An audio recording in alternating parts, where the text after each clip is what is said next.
सागर संभाग के 6 जिलों की 26 विधानसभा सीटों में इस बार मुकाबला रोचक दिख रहा है।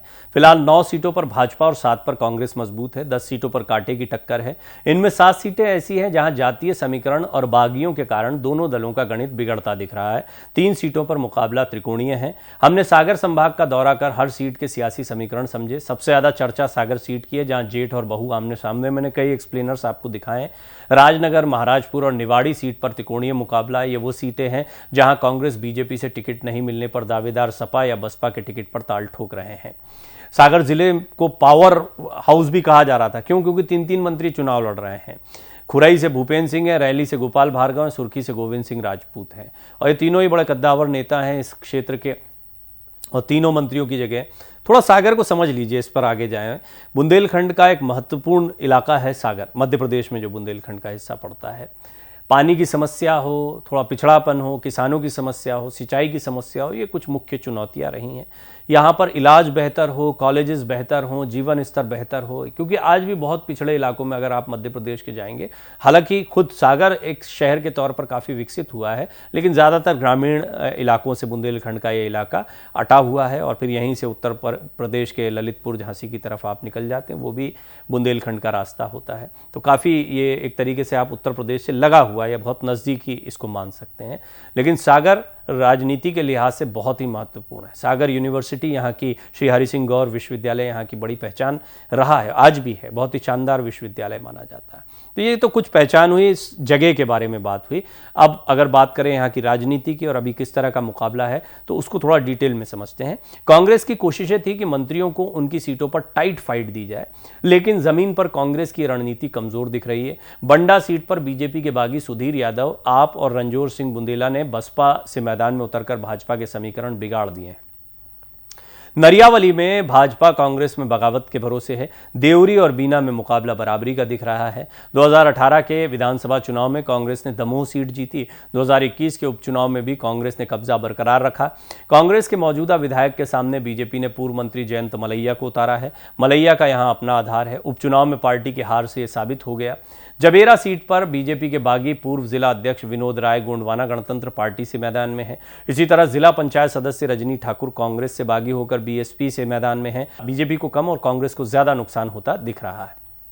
और जैसा मैंने आपको बताया थोड़ा सा कि ये उत्तर प्रदेश से लगते हुए इलाके हैं और यही वो इलाके हैं जहाँ पर सपा, चाहे रीवा तक आप जाएंगे या बुंदेलखंड का ये इलाका है जहाँ पर बसपा सपा को लेकर लोग थोड़ा जानते हैं। आप जितने अंदर तक आएंगे तो मध्य क्षेत्र हो, महाकौशल हो या फिर मालवा निमाड़ में, तो बिल्कुल भूल ही जाइए इन पार्टियों के बारे में।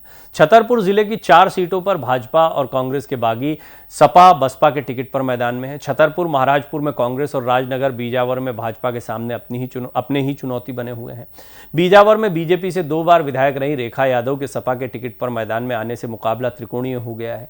राजनगर में भी ऐसी ही स्थिति है। चंदला में मौजूद विधायक का टिकट काटकर बाहरी प्रत्याशी को उतारने से भाजपा को नुकसान होता दिख रहा है। टीकमगढ़ जिले की तीनों सीटों पर अपनों की बगावत ने बीजेपी कांग्रेस का गणित बिगाड़ दिया है। टीकमगढ़ में भाजपा के पूर्व विधायक के श्रीवास्तव बागी होकर मैदान में है। खरगापुर सीट पर महीने भर पहले भाजपा से कांग्रेस में आए श्याम रत्न तिवारी सपा के टिकट पर मैदान में है। जतारा सीट पर आम आदमी पार्टी से मैदान में उतरी अनीता प्रभुदयाल प्रजापति से बीजेपी को और बसपा से चुनाव लड़ रहे आर बंसल से कांग्रेस को चुनौती मिल रही है। पन्ना जिले की पन्ना सीट पर लोधी वोट निर्णायक है। फिर भी भाजपा और कांग्रेस ने लोधी को उम्मीदवार नहीं बनाया। हालांकि भाजपा ने पवई से लोधी को टिकट देकर पन्ना में जातीय समीकरण साधने की कोशिश की है। यहाँ यादव समाज में कांग्रेस उम्मीदवार का व्यक्तिगत विरोध है। गुन्नौर में कांग्रेस ने मौजूदा विधायक का टिकट काटकर बसपा से आए जीवन लाल सिद्धार्थ को उतारा है। सिद्धार्थ पिछले चुनाव में दूसरे नंबर पर रहे थे। दूसरी तरफ बगावत कर सपा से उम्मीदवार बनी अमिता बागरी भाजपा के लिए मुसीबत बन सकती हैं।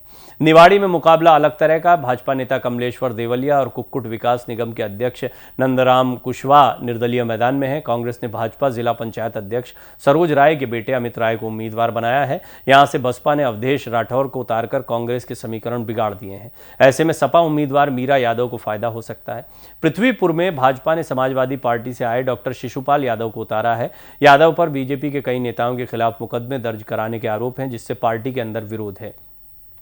बुंदेलखंड में इस बार ओबीसी बड़ा फैक्टर है। टीकमगढ़ के खरगापुर से विधायक राहुल सिंह लोधी को ओबीसी कोटे से हाल ही में मंत्री बनाया गया। इसके बाद बुंदेलखंड में यह मुद्दा बन गया कि भाजपा क्या सिर्फ लोधियों को ओबीसी मानती है।